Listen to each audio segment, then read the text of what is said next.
یقیناً جو لوگ ایمان لائے اور جو یہودی ہوئے اور عیسائی اور سابی، جو کوئی اللہ تعالیٰ اور آخرت کے دن پر ایمان لایا اور اس نے نیک کام کیے، ان کا اجر ان کے رب کے پاس ہے، اور ان کے لیے نہ کوئی خوف ہوگا اور نہ وہ غمگین ہوں گے۔ اللہ پاک یہاں کہتے ہیں کہ خواہ وہ یہودی ہو یا عیسائی ہو یا سابی ہو، لیکن جو اللہ پر ایمان رکھتا ہے اور آخرت پر ایمان لایا جس نے، اور اس نے نیک کام کیے،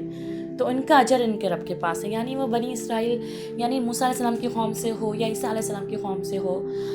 لیکن وہ اللہ پر ایمان رکھتا ہو، اللہ کو ایک مانتا ہو، نہ ان کا کوئی بیٹا کہتا ہو، نہ ان کے ساتھ کسی کا شریک کرتا ہو، اور آخرت پر ایمان رکھتا ہو اور ساتھ ساتھ نیک کام کرتا ہو، ان کے لیے کوئی خوف و خطر نہیں ہے۔ تو اس سے یہ نہیں ہوتا کہ کس نسل سے انسان آ رہا ہے یا کس چیز سے انسان تعلق رکھتا ہے۔ اس کا مطلب یہ ہے کہ جو اللہ پر ایمان رکھتا ہے، شرط اللہ یہ ہے مسلمان ہونے کی کہ جو اللہ پر ایمان رکھتا ہے، آخرت پر ایمان رکھتا ہے اور نیک کام کرتا ہے، تو اس کو کسی خوف اور خطر نہیں ہونا چاہیے۔